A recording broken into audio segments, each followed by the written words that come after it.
Hey guys, welcome back to the YouTube channel. Today we will be discussing the movie Gravity. But let me tell you, this is not a movie review and I won't be discussing the entire movie, so you won't get a complete movie experience. So I suggest you to go watch the movie first and come back to this video.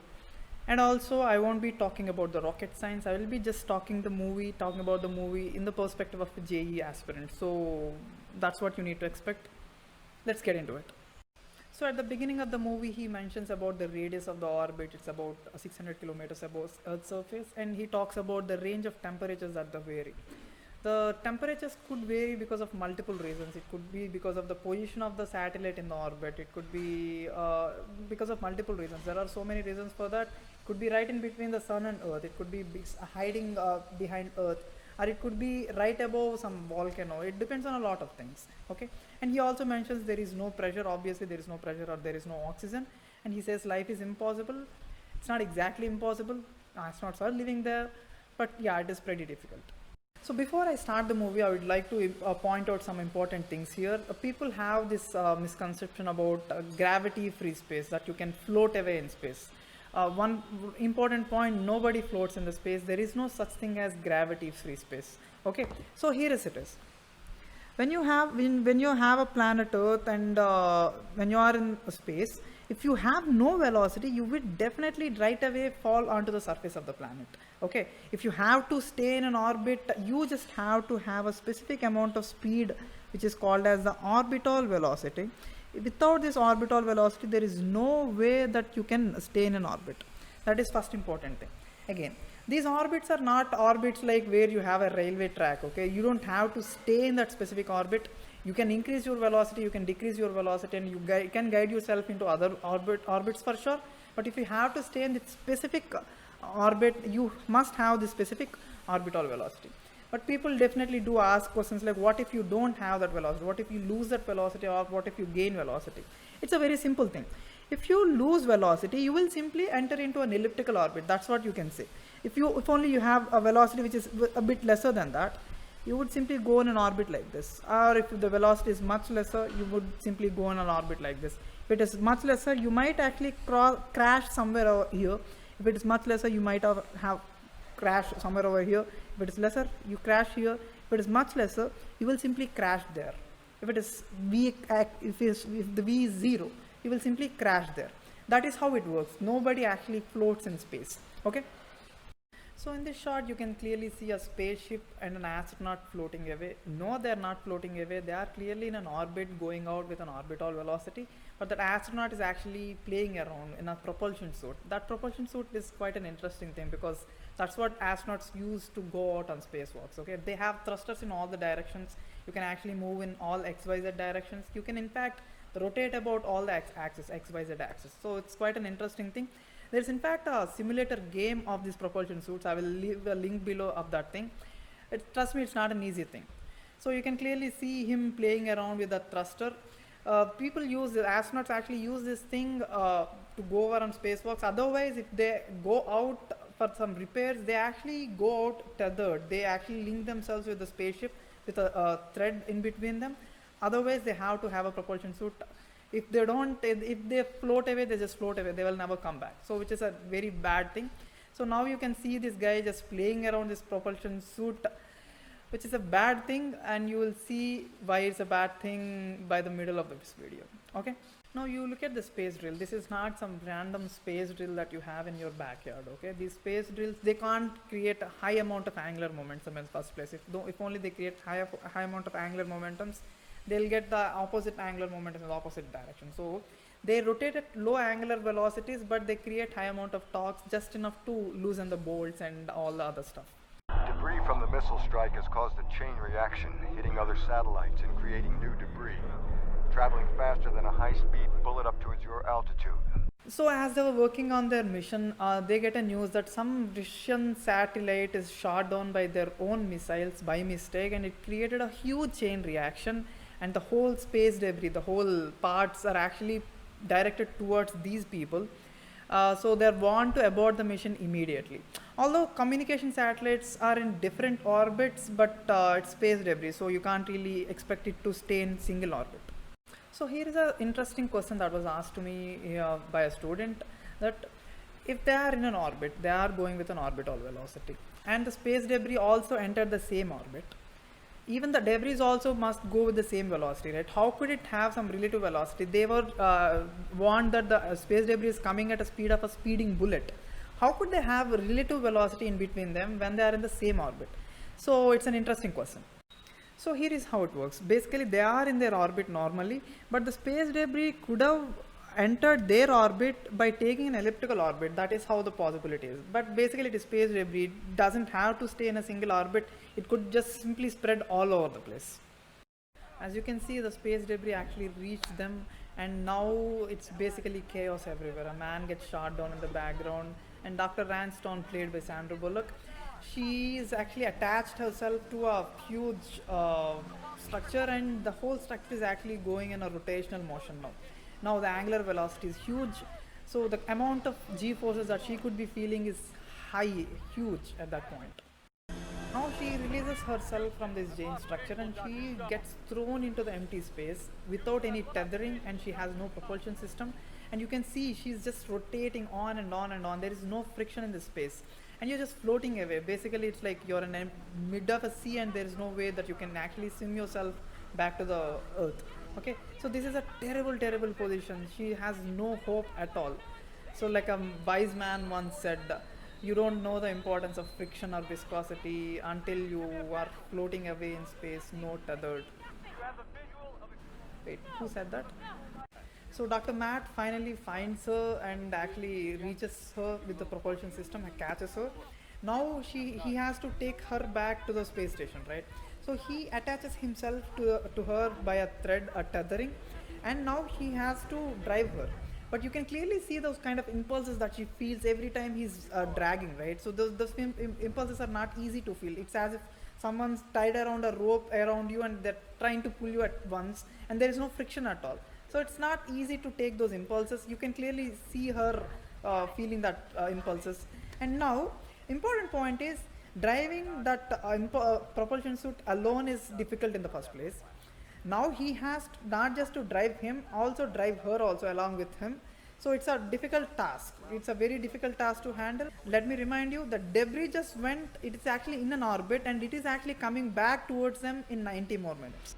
Now they reach the third person who just got shot in the face, remember? Now they try to catch that person. Now he is trying to drive all the three people. This is basically like a chaotic pendulum. You can't even expect it to go in a specific direction. There is no friction. He's trying to control all the three people just by one propulsion system. It is just chaos. So finally they grab him and realize that he got shot in the face, and they reach the space station, and here is an interesting shot. The director clearly tried to scare the shit out of us. There is no way that you can hear the sound in the space, and that is how the dead bodies basically are in space. When you expose yourself to emptiness, no pressure, that's what happens to your body if you are out of your spacesuit in a space. We need to use their escape pod, the Soyuz, to get back to Earth. Agreed? So from there they plan to go to the International Space Station using the propulsion system, basically a small hike from their place to the International Space Station. And as you can see, as they're passing, you can see a sunrise. Now talking about sunrise, when they are in the orbit, astronauts actually see at multiple sunrises and multiple sunsets, since their time period is much faster, much lesser compared to the Earth's time period. But in fact, there is a specific orbit where the sunrise and sunsets, there is only one sunrise and there is only one sunset. Which orbit is that? Let me know your answers in the comment section. Okay. Now here is a question. As you see them drifting away, every time the man gives a thrust, you see a tug in between them, and they are getting slack again, the string getting slack again, and you're getting a tug and getting slack. But that's not what we learned, right? Every time he gives a thrust, you see the string getting taut and getting slack again. But the thing that we've learned in the topic of conservation of momentum, every time a block has a velocity, the minute the string gets taut, they actually move with a common velocity. Like if the masses are equal, simply they move with a common velocity, right? But that's not happening here. They're getting the common velocity and they're getting back. They're getting slack again. They're getting a common velocity and getting slack. And it's just like in a situation of a spring. In a spring, do you remember? You get this kind of a motion if you only give velocity to one of the blocks. you're getting that kind of a motion.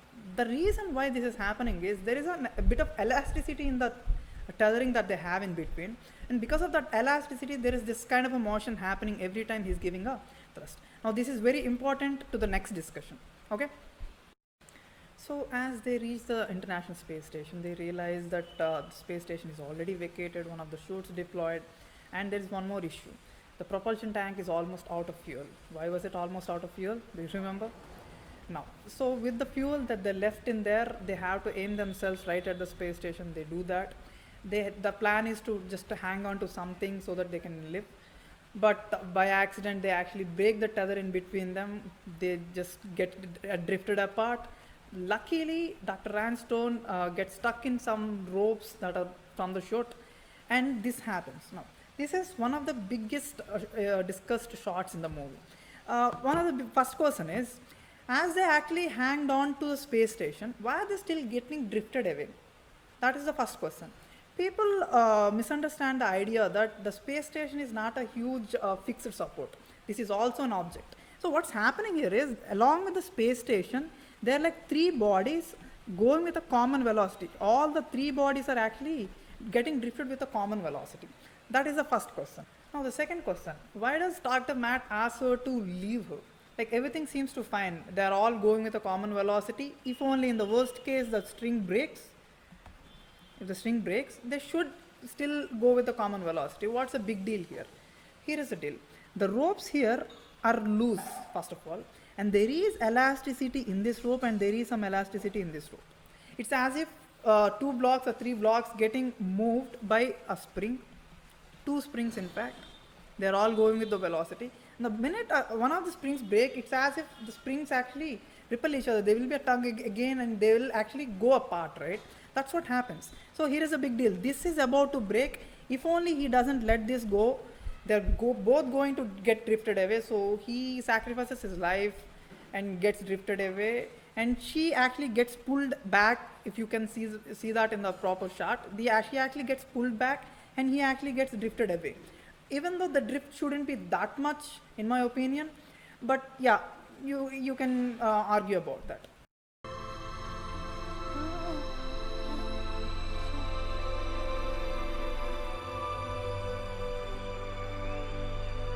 Dr. Matt getting drifted away, he suggests her to get inside to the space station and actually asks her to reach to the nearest space station, which is a Chinese space station, take a pod from there and get back to Earth.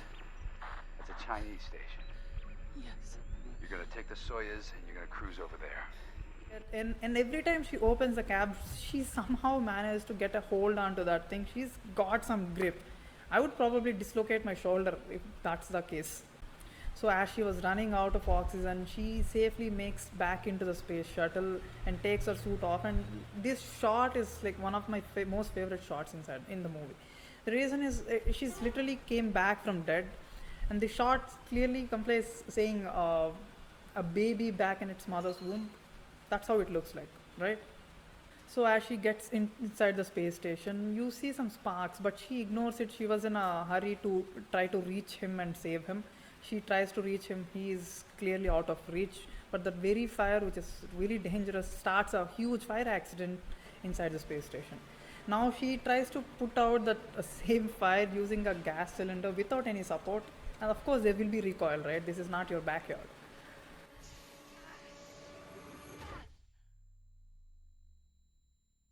As there is no fuel, she completely gets frustrated. She completely goes out of hope. Tries to ask for help, tries to reach for help through the radio. She somehow connects to one of the radio stations, but that radio station is actually back on Earth, so that person cannot help either. But in that scene, she howls like a dog. And a lot of people find it funny, but I think it's a reasonable scene because that kind of expresses her emotional state at that point. So I really like that scene. So out of complete despair, she brings down the oxygen levels inside her cabin, kind of killing herself at that point. As she is completely out of hope and on the edge of dying, you see a knock on the door and you see Dr. Matt right outside the door. I was like, what? How could he come back? And he even opens the latch without her wearing a helmet. I was like, no, there's no way, right? But then I realized this is just an imaginary scene, and her imaginary friend gives her a suggestion saying, why not use a fuel that is used for landing? There is a thrust a pod can give when it's about to land. Use the same amount of thrust, use the same thrust, okay? Just point yourself at the Chinese space station, give the one last thrust, you actually can go catch the Chinese space station and get back home. So as she getting near the Chinese space station, she realizes the trajectories are not really matching. So her idea is to simply get out of this spaceship and catch that space station. So she kind of uses some help using the fire extinguisher, comes out, directs herself using the thrust, using the gas extinguisher, just like the movie Wall-E, if you remember that. In fact, the movie Martian has a cooler way to do that. You know, he punches a hole in his hand and the air coming out of it. He uses that as a thrust and he actually aims at the space station, just like Iron Man, if I remember. In fact, there is another TV show in which a lady gets stuck in a space just like that, without any impulse, she's just floating away. And her space station is just a few inches away. So she does one thing, she takes off her hand glove just up to this bit and throws it. And the impulse, the momentum takes her in the backward direction towards the spaceship, but she somehow misses to catch the space station. So her hand completely gets frozen, and guess what she does? She this time breaks her hand completely, throws it in the opposite direction and catches the space station. It's kind of creepy, but yeah, it's cool.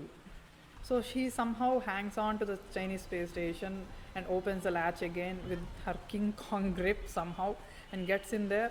And you can see some racist prop management there. There is a table tennis racket just because it's a Chinese space station. So from this point onwards, it's just more drama than science. She enters the atmosphere, safely lands in a lake, and then there is more drama. The pod sinks, she managed to swim up, managed to swim to the shore.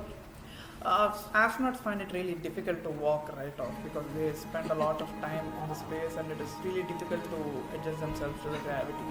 She manages to stand up on her feet. Just remember where she started and where she ended up. One kind of story inside. So that's it, guys. I enjoyed the movie. I enjoyed it even more explaining it to you. I hope you too had fun. And I'm definitely looking forward to discuss more movies in the future. And hey, make sure you subscribe to the YouTube channel. There's a lot of interesting content coming on JEE syllabus. And if you're looking for full-fledged JEE physics lessons, you make sure you register yourself at examtracker.com. It's absolutely free. And don't forget to follow us on Instagram. Follow me here. Follow the page here. See you in the next video. Till then, stay curious, stay tuned. Bye-bye.